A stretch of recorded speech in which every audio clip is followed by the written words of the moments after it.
Hello dear students, આપ સૌનું સ્વાગત છે આપણી YouTube ચેનલ પર। વિદ્યાર્થી મિત્રો, હજી સુધી જો તમે એ ચેનલને સબસ્ક્રાઇબ ન કરી હોય તો સબસ્ક્રાઇબ કરી લ્યો। બાજુમાં બેલ આઇકનનું બટન દબાવી દો। બેલ આઇકનનું બટન બાજુમાં રાખેલું છે ઘંટડી, એનું બટન પ્રેસ કરી દો જેથી કરીને આવનારા લેટેસ્ટ વિડિયોની માહિતી તમને ઝડપથી મળી રહે, અપડેટ થાય તો માહિતી તમને મળી રહે। હવેનો ટોપિક આપણો રહેશે ફ્રેનલ અંતર। હવે ફ્રેનલ અંતર એટલે શું? તો પહેલા તો ખબર હોવી જોઈએ કે ભાઈ ફ્રેનલ વિવર્તન પણ તમે ભણી ગયા છો। આ ફ્રેનલ વિવર્તનમાં તમે જ્યારે પ્રકાશ ઉદ્ગમને સ્લિટની નજીક રાખતા હતા અને જે વિવર્તન ભાત મળતી હતી એને તમે ફ્રેનલ વિવર્તન કહેતા હતા। બે પ્રકારના વિવર્તન હતા વિદ્યાર્થી મિત્રો, ફ્રેનલ અને ફ્રોનહોફર। તો ફ્રેનલ અંતર એટલે શું? તો કે વિવર્તનમાં જ્યારે આવતા કિરણો પેરેક્સિયલ હોય એટલે કે સમાંતર કિરણો હોય, તો આ સમાંતર કિરણો જ્યારે a જેટલી પહોળાઈની અડચણ પર આપાત થાય તો ત્યારે તેનું વિવર્તન થશે થીટા જેટલા કોણે। એટલે કે આ a જેટલી સ્લિટની પહોળાઈ, સ્મોલ a છે સ્લિટની પહોળાઈ છે, તો સ્લિટની પહોળાઈ a જેટલી છે અને આવતા સમાંતર કિરણો જે વિવર્તન અનુભવે છે એ વિવર્તન થીટા જેટલું વિવર્તન અનુભવે છે। એટલે થીટાનું સૂત્ર તમને ખબર છે કે લેમ્ડા અપોન સ્મોલ d છે, અહીંયા d ના સ્થાને આપણે a લેશું, તો આ વિવર્તન કોણની વાત થઈ। હવે પ્રશ્ન એ થાય કે ભાઈ વિવર્તન થયા પછી એટલે કે વિવર્તન બાદ વિવર્તન પામેલા આ કિરણો જે લઘુત્તમ અંતર સુધી વિવર્તન બાદ આ કિરણો જે લઘુત્તમ અંતર સુધી સુરેખ પ્રસરણ કરી શકે, આવા લઘુત્તમ અંતરને આપણે ફ્રેનલ અંતર તરીકે વ્યાખ્યાયિત કરશું। તો વિદ્યાર્થી મિત્રો, આ વિવર્તન પછી મધ્યસ્થ અધિકતમની જો રેખીય પહોળાઈની ચર્ચા કરવામાં આવે તો આ રેખીય પહોળાઈ, તો રેખીય પહોળાઈ શોધવા માટે આપણા માટે અહીંયા ચાપ લગાવેલી છે। તો આ જો ખૂણો હોય થીટા વિવર્તન કોણ અને આ અંતર એટલે કે આપણા માટે ત્રિજ્યા છે, તો ચાપ બરાબર ખૂણો ઇન્ટુ ત્રિજ્યા। તો ખૂણો થીટા છે અને ત્રિજ્યા આપણે z લીધું છે, એટલે થીટા ઇન્ટુ z, z એમ રાખીએ, થીટાના સ્થાને લેમ્ડા અપન a મૂકીએ। હવે પ્રશ્ન એવો થાય કે ભાઈ આ જે રેખીય પહોળાઈ છે એનું મૂલ્ય સ્લિટના પરિમાણ જેટલું હોય તો કિરણ પ્રકાશ શાસ્ત્ર વાપરી શકાય। એટલે કે જે ચાપ છે રેખીય પહોળાઈ છે એનું મૂલ્ય a જેટલું હોવું જોઈએ। હવે આપણે z ને કરતા બનાવીએ તો z a² લેમ્ડા। તો આ ફ્રેનલ અંતર શોધવાનું તમને સૂત્ર મળ્યું જેને આપણે ZF કહેશું। તો ZF ફ્રેનલ અંતર કઈ બાબત પર આધાર રાખે છે? તો કે સ્લિટની પહોળાઈ અને આપાત પ્રકાશની તરંગ લંબાઈ। તો આ ફ્રેનલ અંતરનો ટોપિક હતો। આ MCQ માં પૂછાઈ શકે એવું માત્ર સૂત્ર યાદ રાખવું તમારે। હું એક પ્રશ્ન પૂછું છું વિદ્યાર્થી મિત્રો કે તમે ક્યારેય એવું અનુમાન કર્યું કે ભાઈ તમને આકાશ દિવસ દરમિયાન કેમ બ્લુ રંગનો દેખાય છે? આ જ આકાશ જ્યારે સૂર્યોદય અને સૂર્યાસ્ત થાય ત્યારે કેમ રાતાશ પડતું દેખાય છે? વાદળછાયું વાતાવરણ હોય ત્યારે નીચે કેમ તમને પડછાયો એટલે કે તીવ્રતા ઓછી અનુભવાય છે? આ બધા જ પ્રશ્નનો જવાબ તમને હમણાં થોડાક સમયમાં મળી જશે। ભાઈ જુદી જુદી કુદરતી ઘટના છે, આ કુદરતી ઘટનાનો અભ્યાસ તમે જ્યારે કરતા હોય ત્યારે બહુ જ ઇન્ટરેસ્ટિંગ પોઈન્ટ હવેનો ટોપિક રહેશે પ્રકિરણ, જે આપણી ટેક્સ્ટ બુકમાં નથી પણ જેડબલી કે નીટના કોર્સમાં તમને જો એમસીક્યુ પૂછાય અથવા ક્યાંય જોવા મળે એમસીક્યુ સોલ્વ કરતા હોય તો તમને એવું લાગવું ન જોઈએ કે આ ભણાયું નથી, એટલા માટે આ ટોપિક નોટ ડાઉન કરજો। બાકી એમસીક્યુ માં પૂછાઈ શકે, ભાઈ ટેક્સ્ટ બુકમાં નથી પણ પ્રકિરણ ટોપિક તમારે યાદ રાખવાનો છે। બહુ જ સેલો ટોપિક છે ભાઈ પ્રકિરણ, સ્કેટરિંગ ફેલાવ। તો સિમ્પલ એક એક્ઝામ્પલ ભણો કે ભાઈ તમે જ્યારે રસ્તામાં જતા હોય, સીધા રસ્તામાં જાઓ છો ભાઈ, જ્યારે માર્ગમાં કોઈક મોટો પથ્થર આવી જાય છે તો તમે કઈ એની સાથે અથડાવાના નથી, તમે તમારો રસ્તો ચેન્જ કરશો, કાં તો ડાયવર્ટ થશો. એ જે અડચણ છે, પથ્થર છે, એ આપણા માટે અડચણ છે, અને તમે થોડીક વાર માટે એવી કલ્પના કરો કે તમે જે સુરેખ માર્ગે જતા હતા એ તમે કિરણો છો, પ્રકાશના તરંગો છો. આ પ્રકાશનું તરંગ જ્યારે માધ્યમમાં જ્યાં સુધી કઈ અડચણ ન આવે ત્યાં સુધી રેખીય માર્ગ ફોલો કરશે, પ્રોપોગેશન કરશે, રેક્ટિલિનિયર પાથ, સુરેખ માર્ગે ગતિ કરશે. પરંતુ માધ્યમમાં અડચણ આવી એટલે પ્રકાશને અડચણ આવી એટલે કે થોડોક એનો માર્ગ વિચલિત થયો. તો આ વિચલન થવાનો જે પાથ છે, જે વિચલન થવાનો આધાર છે, એ અડચણના પરિમાણ ઉપર હોવું જોઈએ. જેમ કે તમે એવી કલ્પના કરો કે વાતાવરણ છે ભાઈ, સૂર્યમાંથી આપણા પૃથ્વી સુધી પ્રકાશ પહોંચે તો વાતાવરણમાં ઘણા બધા અણુઓ વચ્ચે માધ્યમ છે, કારણ કે માધ્યમ છે એ વાતાવરણના અણુઓ વડે બનેલો છે. અણુ, આયન, પરમાણુ, આ બધું તમે આગળ ભણવાના છો. ન્યુક્લિયસ, પરમાણુ, બધા ચેપ્ટર બાકી છે. તો એ પરમાણુ, હવામાં જે પરમાણુ હોય કે જે હવાનું અણુ છે, આ અણુ ઉપર જ્યારે કોઈ પ્રકાશના સુરેખ તરંગો, ધારો કે આમ તરંગ આવે છે, તો આ તરંગ છે એ તો ભાઈ ઊર્જાનું વહન કરતું આવે છે, એટલે ઊર્જા લઈને આવે છે. પણ જ્યારે માધ્યમમાં અડચણ આવી, આ અડચણ ને કારણે એને ઊર્જા મળી. ભાઈ કોઈ માધ્યમમાં અડચણ છે એને તમે ઊર્જા આપો છો, એટલે હંમેશા આ અણુ ઊર્જાનું શોષણ કરશે, પોતપોતાની કેપેસિટી મુજબ ઊર્જાનું શોષણ કરશે. એટલે કે જે અણુ નાનો હશે એ ઓછી ઊર્જાનું શોષણ કરશે, મોટો અણુ હશે એ વધુ ઊર્જાનું શોષણ કરશે. આનો અર્થ એવો થયો કે શોષાતી ઊર્જા એ કણના પરિમાણ ઉપર રહેલો છે. જેમ કણનું પરિમાણ મોટું એમ ભાઈ શોષાતી ઊર્જા વધુ. એટલે સૌપ્રથમ ઊર્જાનું શું થશે ભાઈ? શોષણ. આ ઊર્જાનું શોષણ થઈ ગયા પછી વધારાની ઊર્જા બધી દિશામાં ફેલાશે, બધી દિશામાં ફેલાશે. એટલે માધ્યમમાં આ એક જ ઊર્જા હતી એને ફેલાઈ ગઈ. આંશિક ઊર્જાનું શોષણ થયું. આંશિક શોષણ એટલે કે અંશતઃ શોષણ થયું, થોડુંક શોષણ થાય, બધી ઊર્જાનું શોષણ નહીં થાય. નહીતર તો ઊર્જાનું એક સ્વરૂપમાંથી બીજી સ્વરૂપમાં રૂપાંતર થયું છે.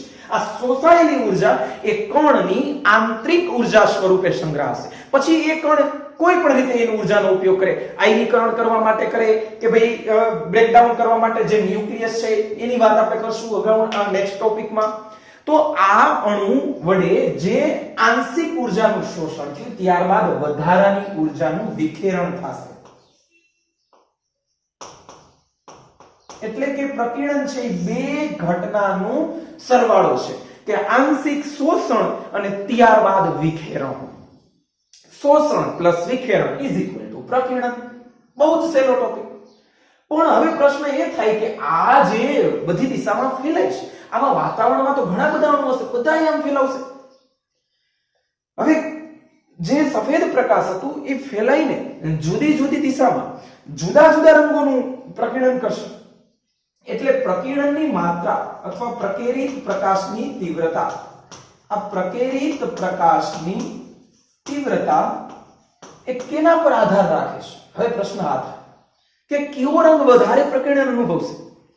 તો એનું આધાર એટલે કે પ્રકીર્ણનનો આધાર એ d/λ આ ગુણોત્તર પર રહેલો છે. પ્રકીર્ણન જે છે, આ પ્રકીર્ણનનો આધાર આ ગુણોત્તર પર રહેલો છે. એટલે પ્રકીર્ણન ચલે છે d/λ. તો સ્મોલ d એટલે કણનું પરિમાણ અને λc પ્રકાશની તરંગ લંબાઈ. હવે પ્રશ્ન એવો થાય કે વાતાવરણના જે કણ છે સ્મોલ d, એનું મૂલ્ય એ આપાત પ્રકાશની તરંગ લંબાઈ તો કરતા ઘણું બધું નાનું હોય ભાઈ, ખૂબ જ નાના અણુ હોય. વાતાવરણના અણુની વાત આવે છે, હવાના અણુ. તો small d is more less than λ.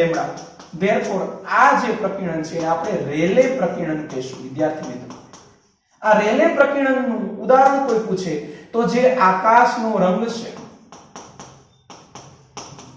આકાશમાં જે તમને બ્લુ રંગ દેખાય છે એ કયા પ્રકીર્ણનને આભારી છે?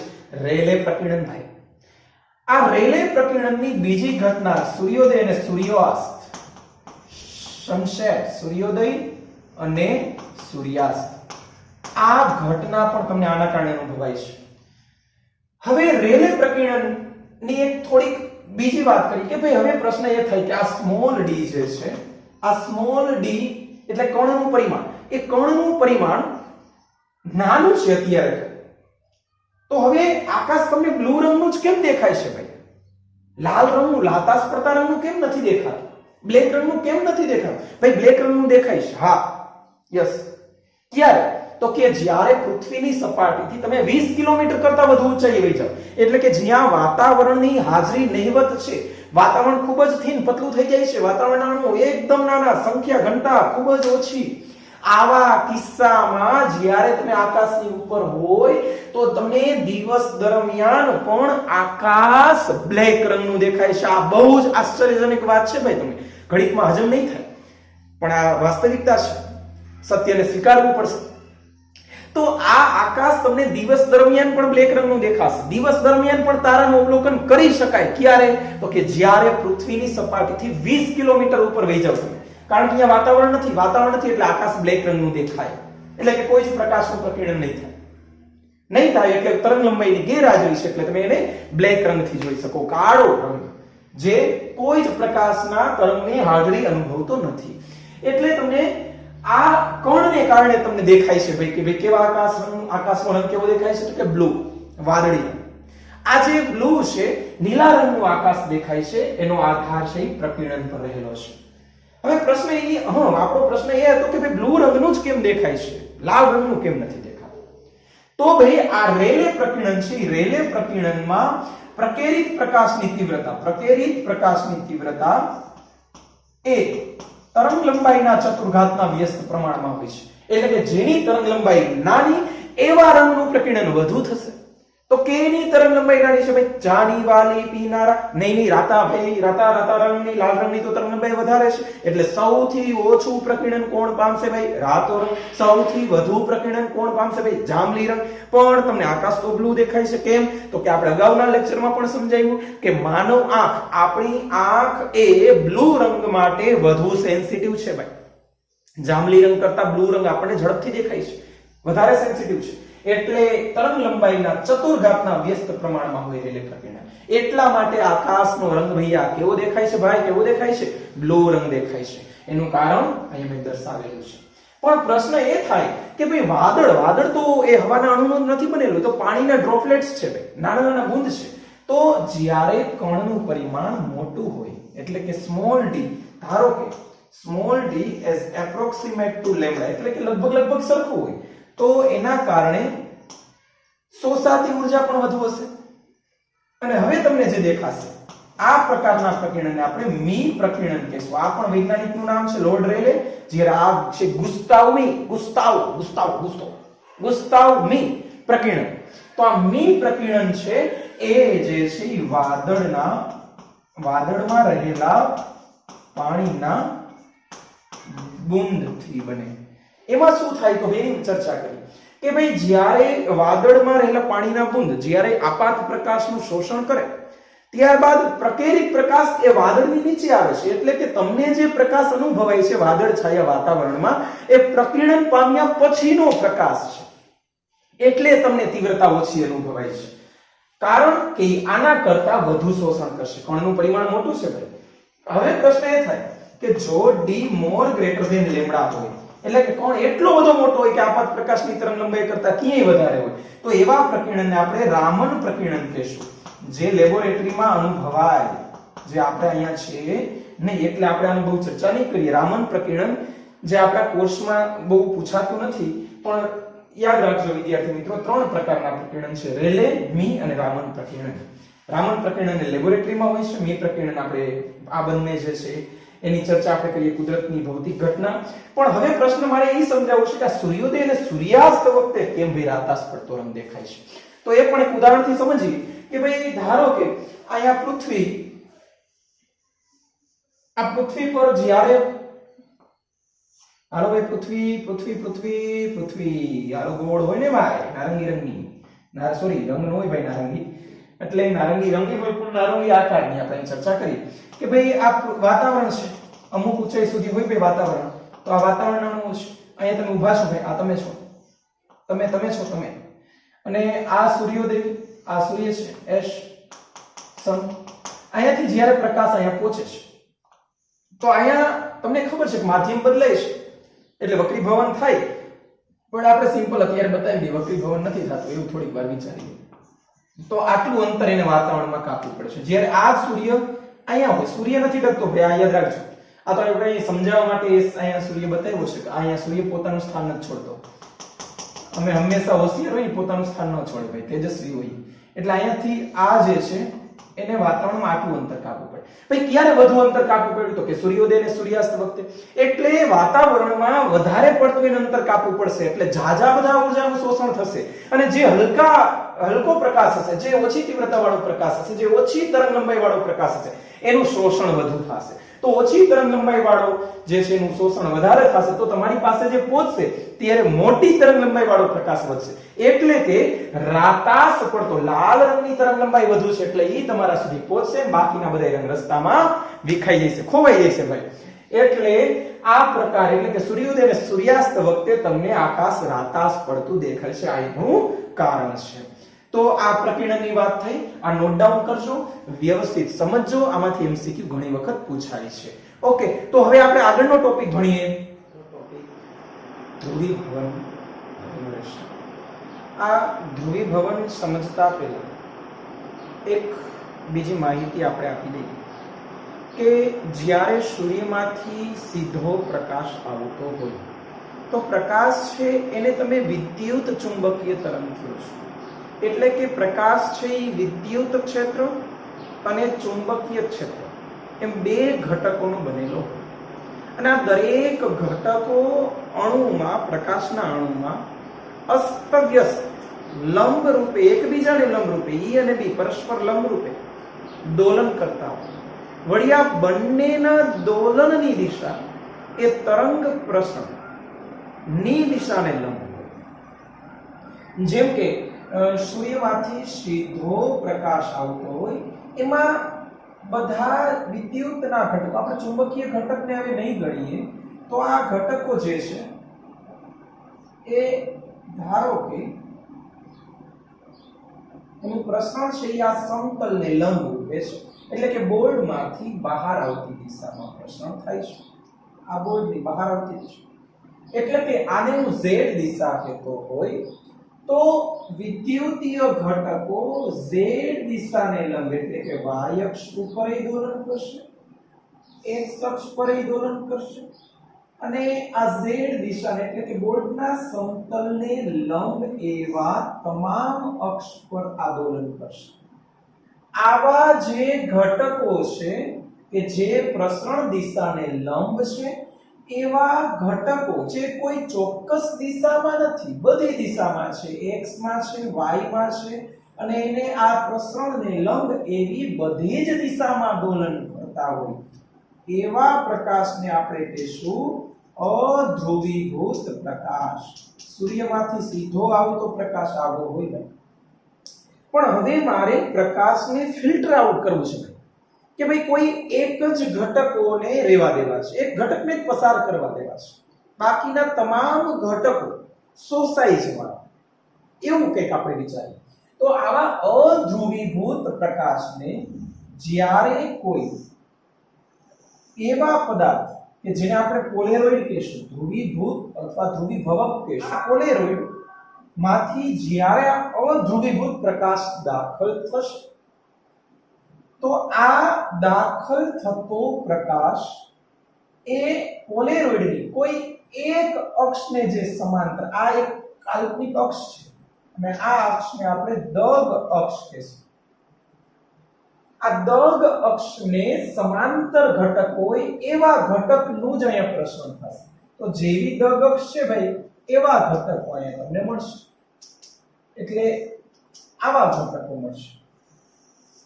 અને હવે જે આ પ્રકાશ બન્યો એને આપણે કહીશું ધ્રુવીભૂત પ્રકાશ. તો આ બેઝિક માહિતી છે કે ભાઈ અધ્રુવીભૂતને જ્યારે પોલેરોઇડમાંથી પસાર કરવામાં આવે ત્યારે તે ધ્રુવીભૂત પ્રકાશમાં નિર્માણ પામે. અને આ ધ્રુવીભૂત પ્રકાશની તીવ્રતા અધ્રુવીભૂત કરતા અડધી હોય. આ યાદ રાખજો, તીવ્રતા ઘટી જાય, આની તીવ્રતા I0 છે તો તો ધ્રુવીભૂત પ્રકાશની I0/2 હશે। તો અધ્રુવીભૂતમાંથી આ ધ્રુવીભૂત પ્રકાશમાં રૂપાંતરણ થવાની આ પ્રક્રિયાને ધ્રુવીભવન કહેવાય। અને જે ઘટક આ ધ્રુવીભવન કરી શકે એવા પદાર્થને આપણે પોલેરોઇડ કહીશું।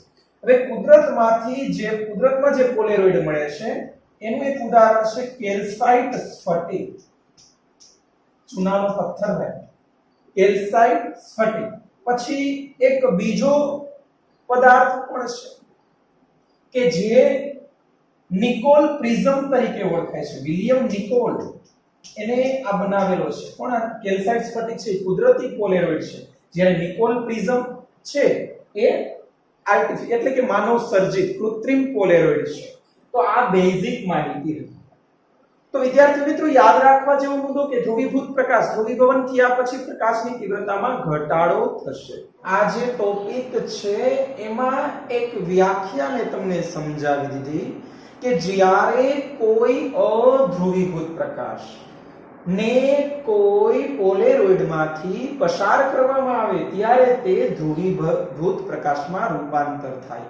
આ પ્રક્રિયાને ધ્રુવીભવન કહેવાય અને આ ઘટકને પોલેરોઇડ કહેવાય। પોલેરોઇડ કુદરતમાં જે મળે છે એનું એક ઉત્તમ ઉદાહરણ કેલ્સાઇટ સ્ફટિક, ચૂનાનો પથ્થર હોય કેલ્સાઇટ સ્ફટિક, અને બીજો કૃત્રિમ પોલેરોઇડ છે જે નિકોલ પ્રિઝમ છે। કેનેડા બાલ્સમ પણ એક કૃત્રિમ પોલેરોઇડ જ છે। તો આવા પોલેરોઇડમાં ઘણા બધા અણુઓની એક એવી શૃંખલા હોય છે કે એક ચોક્કસ ગોઠવણીમાં ગોઠવાય। ધારો કે આ બધા અણુઓની શૃંખલા છે, આ બધા અણુઓ આવી એક નિશ્ચિત અક્ષ પર કોઈ ચોક્કસ દિશામાં ગોઠવાયેલા હોય છે। તો આવા અણુઓથી જે અક્ષ બને છે એને આપણે કહીશું દગ અક્ષ।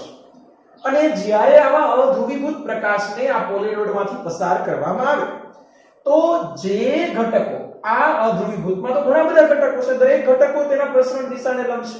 અહીંયા હું વાત કરું છું પ્રસરણ દિશા આ અક્ષને z અક્ષ કહું છું, આને હું x અક્ષ કહું છું અને આને હું y અક્ષ કહું છું। તો તમે જાણો છો કે આ દરેક ઘટકો z અક્ષને લંબ રૂપે છે, કાં તો x અક્ષમાં છે y અક્ષમાં છે, એના સિવાયની પણ જે z ને લંબ છે આ બોર્ડના સમતલને લંબ રૂપે છે એ તમામ શક્ય એવી દિશામાં દોલન કરે છે। અને આવા મિક્સિંગ પ્રકારના ઘટકોને આપણે અધ્રુવીભૂત પ્રકાશ કહીશું, જેની પ્રારંભિક તીવ્રતા I0 છે। તો જ્યારે આ અધ્રુવીભૂત પ્રકાશને કોઈ પોલેરોઇડમાંથી પસાર કરવામાં આવે તો અધ્રુવીભૂતના જે ઘટકો દગ અક્ષને સમાંતર હશે એવા ઘટકો જ નિર્ગમન પામશે। એટલે કે નિર્ગમન પ્રકાશમાં દગ અક્ષને સમાંતર ઘટકો જ રહેશે, બાકીના તમામ ઘટકોનું શોષણ થઈ જશે ભાઈ। એટલે પ્રકાશની તીવ્રતા, નિર્ગમન પ્રકાશની તીવ્રતા એ આપાત પ્રકાશની તીવ્રતા કરતા ઓછી હશે। હવે મારે સમજાવું તો તમને કે ભાઈ આ એક પોલેરોઇડની વાત કરી, પણ આમાં બે પોલેરોઇડ હોય તો શું વિચારશો? તો આ જે છે આ ધારો કે એક પોલેરોઇડ છે જેને આપણે બતાવી, આને નામ આપ્યું આપણે P1, અને બીજો એક પોલેરોઇડ રાખી જેને આપણે નામ આપ્યું છે P2। તો આ P1 જે છે એ એટલે કે પોલેરાઇઝેશન કરવાનું કામ છે, ધ્રુવીભવન કરવાનું કામ કરશે। તો આ જે છે એને આપણે પોલેરાઇઝર કહીશું અને આપણે આને વિશ્લેષક કહીશું એટલે કે એનાલાઇઝર। તો જ્યારે અહીંયા આપાત પ્રકાશ જે છે એ અધ્રુવીભૂત છે, આ અધ્રુવીભૂત પ્રકાશને જ્યારે પોલેરોઇડમાંથી પસાર કરવામાં આવે તો આ P1 માંથી નીકળતો પ્રકાશ, ધારો કે આ દગ અક્ષ છે, તો આવા ઘટકો તમને અહીંયા મળશે। જો આની તીવ્રતા I0 હોય તો આની તીવ્રતા I0/2 થશે, અડધી તીવ્રતા થઈ જશે। તો હવે જ્યારે આ P1 નો નિર્ગમન પ્રકાશ એ P2 માટે આપાત પ્રકાશ તરીકે વર્તશે। તો હવે આ P2 માં જો બંનેની દગ અક્ષ એકબીજાને સમાંતર હોય તો ભાઈ અંતિમ નિર્ગમન પ્રકાશ એટલે કે P2 વડે નિર્ગમન પ્રકાશ અને P1 માંથી નિર્ગમન પ્રકાશ આ બંનેની તીવ્રતા સમાન હશે। કેમ ભાઈ? તો કે જે ઘટકો આને સમાંતર છે એ ઘટકો આને પણ સમાંતર હશે, એટલે કે આ બધાય ઘટકોમાંથી પસાર થઈ જશે। એટલે કે આ I0/2 છે તો આ I0/2 હશે। આનો અર્થ એવો થાય કે જ્યારે બે પોલેરોઇડ હોય ત્યારે બંને પોલેરોઇડ એકબીજા સાથે કેવી સાપેક્ષ ગોઠવણીમાં ગોઠવાયેલા છે એના ઉપર નિર્ગમન પ્રકાશ, અંતિમ નિર્ગમન પ્રકાશની તીવ્રતા આધાર રાખે મિત્રો। એટલે કે જો આ એકબીજાને લંબ રૂપે હોય, ધારો કે અત્યારે બંને વચ્ચેનો ખૂણો 0 હતો, પણ હું એમ કહું કે આની દગ અક્ષ આમ છે ભાઈ, આ ઈ દગક્ષ છે. તો આ દગક્ષ અને આ દગક્ષ એકબીજાને લંબ છે, એટલે કે બે પોલેરોઇડ વચ્ચેનો ખૂણો 90 ડિગ્રી છે. બે પોલેરોઇડ વચ્ચેનો ખૂણો એ હંમેશા તેમની દગક્ષ વચ્ચેનો ખૂણો છે, એટલે કે બંનેની દગક્ષ એકબીજાને લંબ છે. તો નિર્ગમન પ્રકાશની તીવ્રતા 0 હશે, કારણ કે એક પણ ઘટક આની અંદર એવો નથી કે જે આ દગક્ષને સમાંતર. તો યાદ રાખજો મિત્રો કે જ્યારે થીટા 0 હોય ત્યારે નિર્ગમન પ્રકાશની તીવ્રતા મેક્સિમમ હશે, અને જ્યારે થીટા 90 હોય તો અંતિમ નિર્ગમન પ્રકાશની તીવ્રતા 0 હશે. એટલે કે 0 અને 90 ની વચ્ચે પ્રકાશની તીવ્રતા સતત અસ્તવ્યસ્ત રીતે બદલાશે. બે પોલેરોઇડ હંમેશા બે પોલેરોઇડની વાત આવે. તમે એક એમસીક્યુ સોલ્વ કરવા માટે એવું યાદ રાખી લ્યો કે બે પોલેરોઇડ એકબીજાને લંબ હોય. પ્રારંભમાં બંને પોલેરોઇડ એકબીજાને લંબ છે. હવે જો બીજા પોલેરોઇડને 60 ડિગ્રી જેટલો ઘુમાવવામાં આવે, યાદ રાખજો મિત્રો, એ બંને પ્રારંભમાં એકબીજાને લંબ હતા. હું એક ઉદાહરણથી સમજાવી આપણે અહીંયા કે ભાઈ બંને પોલેરોઇડ એકબીજાને લંબ છે, અને હવે બીજા પોલેરોઇડ એટલે કે જેને આપણે એનાલાઇઝર કહીશું એને ઘુમાવવામાં આવે છે. આ પોલેરોઇડ છે અને આ પોલેરોઇડ છે. આ પ્રારંભમાં એકબીજાને લંબ છે. તો જ્યારે આ તીવ્રતા છે, આ પ્રકાશ જે છે, અહીંયા જે આપાત પ્રકાશ છે એ અધ્રુવીભૂત પ્રકાશ છે ભાઈ. પછી અહીંયા જે પ્રકાશ આવશે એ ધ્રુવીભૂત પ્રકાશ આવશે. આ છે પોલેરોઇડ છે, આ છે એનાલાઇઝર છે, પોલેરાઇઝર છે, આ એનાલાઇઝર છે. તો પ્રારંભમાં આ દગક્ષ છે, આની દગક્ષ આ છે, ભાઈ એકબીજાને લંબ છે. હવે જો એમ કે બીજા પોલેરોઇડને 30 ડિગ્રી જેટલો અથવા 60 ડિગ્રી જેટલો જે કંઈ ખૂણો આપ્યો, કે ધારો કે આને એમ કે તમને કે 30 ડિગ્રીના કોણે ભ્રમણ કરાવવાનું છે, તો હવે મિત્રો બે વચ્ચેનો કોણ કેટલો રહેશે? તો તમારે યાદ રાખવા માટે સીધું યાદ રાખો કે જે પ્રારંભમાં 90 હતું 30 ભ્રમણ કરાવ્યું એટલે એટલો બાદ થઈ ગયો 90 - 30 = 60. તો આ જ્યારે તમને તીવ્રતા શોધવું હોય તો એમાં એક ખૂણાનું સૂત્ર આવશે. હમણાં આના પછીનો ટોપિક માલસનો નિયમ રહેશે. એટલે આનો અર્થ એવો થયો કે અંતિમ નિર્ગમન પ્રકાશની તીવ્રતા એ બે પોલેરોઇડ વચ્ચે ના ખૂણા પર આધાર રાખે છે. તો થીટા શોધવા માટેનું આ સામાન્ય સૂત્ર યાદ રાખીએ કે 90 માંથી તમને જેટલા કોણે ભ્રમણ કરવાનું કે એ ખૂણો બાદ કરી નાખવાનો, એ થીટા તરીકે લેવાનો. તમને 30 ડિગ્રી કહે તો 90 - 30 = 60, તમને 45 કહે તો 90 - 45 = 45, તમને એમ કહે કે 60 ડિગ્રી નાખો તો 90 - 60 = 30. તો હવે સમજી શકો ભાઈ કે 90 માંથી આપેલો ખૂણો બાદ કરવો. એ દગ અક્ષ જે છે એ દગ અક્ષ તમને ખ્યાલ છે કે આ y અક્ષ પર છે, તો તમને અહીંયા જે ઘટકો મળશે એ આવી રીતે y અક્ષને સમાંતર છે એવા ઘટકો જ નિર્ગમન પામશે. તો આ y ઘટક છે એટલે કે y અક્ષ છે અને આ છે x અક્ષ. હું અત્યારે x અક્ષની દિશામાં પ્રસરણ દિશા લઉં છું અને જે કોણ છે એના દોલન y અક્ષ પર થાય છે. તો આ x અને આ y એટલે કે આવી રીતે આ xy જે દોલન તમને મળે, અહીં આપણે આ y અક્ષ છે, આ x અક્ષ છે, તો આ જે દોલન મળશે એને આપણે દોલન તલ કહીશું. કેવું થાય? દોલન તલ. એટલે કે પ્રકાશના કણના દોલનની અક્ષ અને પ્રસરણની અક્ષ, આ બે અક્ષથી જે સમતલ બને એને આપણે દોલન તલ કહીશું. ભાઈ અણુ કઈ અક્ષ પર દોલન, કયા સમતલમાં દોલન કરે છે એને આપણે દોલન તલ કહીએ. પ્રશ્ન બીજો છે કે ભાઈ હવે આ જે પ્રસરણની દિશા અને આ છે ઘટકોની દિશા, એનાથી દોલન તલ. પણ હવે ધ્રુવીભવન તલની વાત આવે તો ધ્રુવીભવન તલ એટલે આ પ્રસરણ દિશાને સમાંતર હોય અને દોલન તલને લંબ હોય. દોલન તલ y અક્ષ ઉપર છે ભાઈ, આવું છે. તો ધ્રુવીભવન તલ તમને આવું મળશે, એટલે કે xz, આ x અક્ષ અને આ છે z અક્ષ, એટલે કે બહાર નીકળતું હોય. એટલે આ જે સમતલ છે એને આપણે કહીશું ધ્રુવીભવન તલ. વિદ્યાર્થી મિત્રો યાદ રાખવા જેવો મુદ્દો કે દોલન તલ અને ધ્રુવીભવન તલ હંમેશા પરસ્પર લંબ હોય. ફરીથી રિપીટ કરું છું, આ દોલન તલ છે, દોલન થાય છે, પછી આ ધ્રુવીભવન છે એટલે કે ધ્રુવીભવન તલ, આ દોલન તલ અને આ ધ્રુવીભવન તલ. દોલનતલ છે એ દોલનની દિશા અને પ્રસરણની દિશાને લઈને સમાવતું એક સમતલ છે, જ્યારે ધ્રુવીભવન તલ છે એ પ્રસરણની દિશા અને દોલનતલને લંબ એવી અક્ષ, એ બે અક્ષને સમાવતું સમતલ એટલે ધ્રુવીભવન તલ. હવે મારે સમજાવતું તમને કે ભાઈ આ y અક્ષ પરના ઘટકો તમને મળશે એટલે આને y ધ્રુવીભવન કહેવાય. જો x અક્ષને લઈને જો દગક્ષ x અક્ષ પર હોય તો જે ઘટક મળશે એ આવી રીતે મળશે. ધારો કે તો પછી મારે આવા ઘટકોની વાત કરવી પડશે, તો આને x ધ્રુવીભવન કહેવાય. અને જો z અક્ષમાં રહીને દોલન કરતા હોય તો z અક્ષ પરનું ધ્રુવીભવન કહેવાય. એટલે કે પ્રસરણ કરતા પ્રકાશના અણુઓ જે અક્ષને સમાંતર રહીને દોલન કરતા હોય અથવા સ્થાનાંતર કરતા હોય એ અક્ષને સમાવતું આપણે ધ્રુવીભવન. માલસનો નિયમ, આ માલસનો નિયમ જે છે એ તમને ધ્રુવીભવન પામ્યા પછી નિર્ગમન પ્રકાશની તીવ્રતા નું સૂત્ર તમને આપશે. હવે પહેલી વખત આપણે જે ધ્રુવીભવનની વાત કરી તેમાં એક પોઈન્ટ હજી આપણે ઉમેરી દઈએ કે ધ્રુવીભવનની માહિતી તમને પ્રકાશ લંબગત છે કે સંગત એ તમને માહિતી મળે. એટલે કે ધ્રુવીભવન એ હંમેશા લંબગત તરંગ માટે જ શક્ય બને. એટલે કે ધ્વનિના તરંગ માટે વ્યતિકરણ અને વિવર્તન શક્ય છે પણ ધ્રુવીભવન શક્ય નથી. એટલે કે ધ્રુવીભવન એ માત્ર ને માત્ર લંબગત, જેમ કે પ્રકાશના તરંગોમાં જ શક્ય બનશે. એટલે પ્રકાશ એટલે કે તરંગ લંબગત છે કે સંગત એ ચેક કરવા માટે તમારે ધ્રુવીભવન કરવું જોઈએ.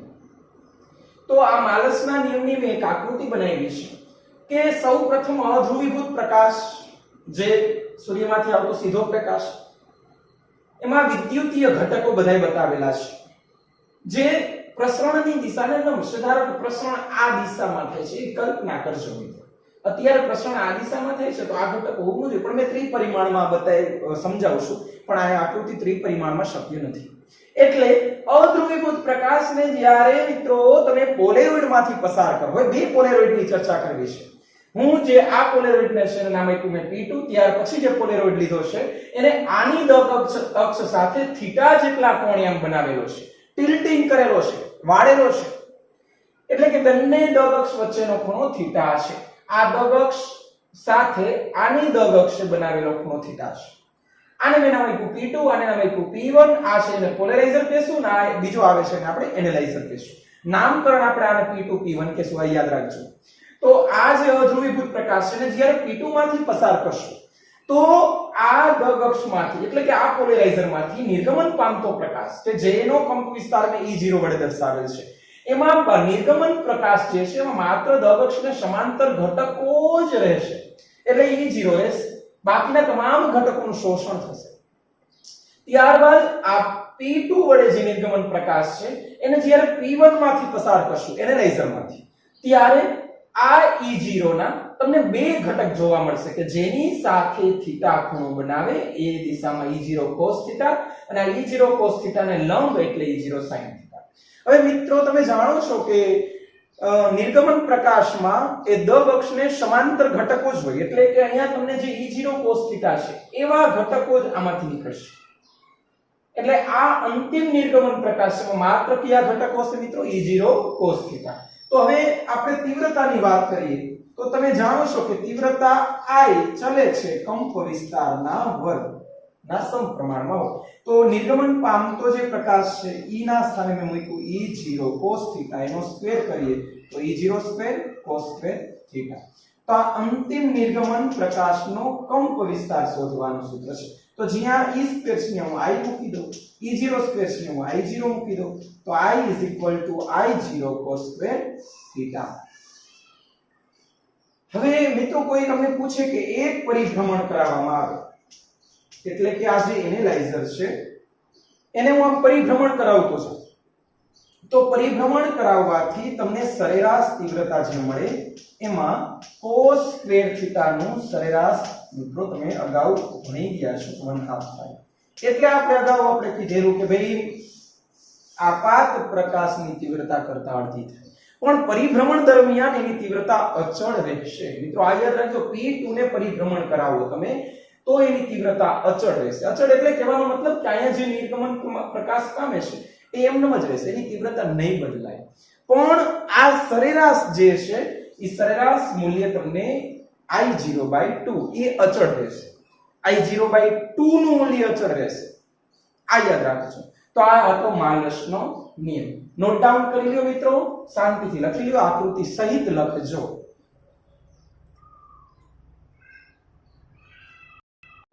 આ સાથે આપણે આજનો લેક્ચર અહીંયા પૂરો કરીએ.